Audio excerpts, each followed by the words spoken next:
Homeschool Resource!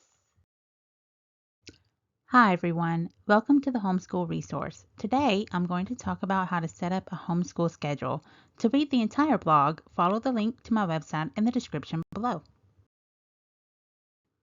One of the best things about homeschooling is not being confined to a strict schedule. While most families must schedule their lives around school, your family doesn't have to do that. However, a lot of homeschooled families still like to set up a daily routine to follow. There are many different ways to address making a schedule for your family, and every family's will be different. Some people like to start early and finish by lunch, while others like to start a little later.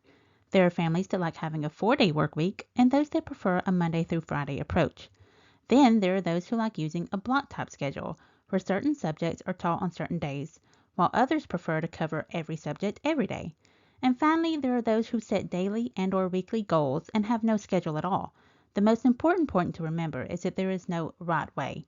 Just set up your day the way it works best for your family.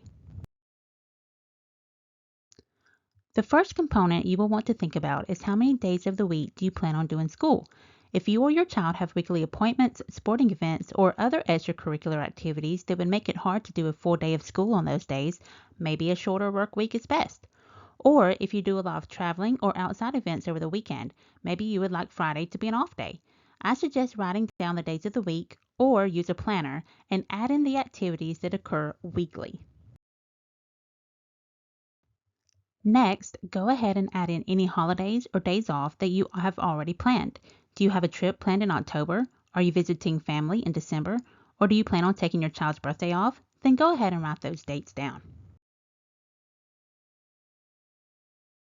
Then you should decide whether you want to teach every subject every day. You may only want to teach science and social studies 2 or 3 days a week, or you may want to alternate reading and vocabulary days with writing and spelling days. Also consider the subjects that your child struggles with as well as their favorite subjects. Going over math every day if your child struggles with that subject may help them grasp concepts better. And if your child loves art, then adding in some art projects into their everyday learning, especially tied into other subjects such as language arts or science, will help keep them engaged and excited about learning. After that, think about breaks, outside playtime, learn by play, lunch, and other activities that you want to add throughout your day. Consider not only what your child needs, but also what you need. If you know you need at least 30 minutes to settle the toddler down for a nap at 1, or that you need to take the dog out for a walk around 9, then put those on the schedule. Now it's on to deciding what type of schedule you want to make. Maybe you like a time-slotted schedule or a block schedule where you only teach 2 to 4 subjects a day. Some families may not even want a schedule at all. They may just have an idea or certain goals to reach by the end of each day or week and let the kids work on those goals as they wish to. What is important is that your choice of schedule works well with your family. I personally like time slots. My schedule for my upper elementary student looks something like this. As you can see, this is very similar to a brick and mortar type schedule. This is mainly because I like to be organized in this manner, but also because my kids work well with a routine. But I use this as more of a guide and not a strict schedule. Sometimes a subject may take a little longer or a shorter amount of time.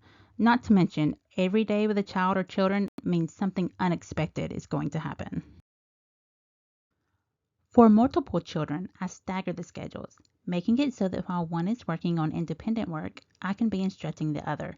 I generally start teaching my older children 30 minutes earlier than my youngest so that I can give them instruction, and then, as they are working independently, I can give my full attention to the youngest. Then, when my youngest is watching a video or working on handwriting, I can move back to the older children and their learning. It may take some trial and error to find what works best for your family. Remember that the schedule that you start off with is not the schedule that you have to stick to. As early as the first week, you may realize that some part of your routine just doesn't work well for you. And as you progress through the year, subjects may need to be added or taken away, or your times may need to change. And that's fine. The most important thing is not to stress over it. Some days you just won't be able to stick to it or complete your schedule due to events that are outside of your control. There is no penalty for not completing everything in the day that you had planned. You can always make it up later. What matters is that whatever schedule you make works well for you and your kids. I hope you found this video helpful. In my next video, I will be going over how to lesson plan, so make sure you check that out. Thanks so much for watching. If you found this helpful, please like and subscribe and push that notification bell so that you don't miss my next video. Talk to you next time. Bye.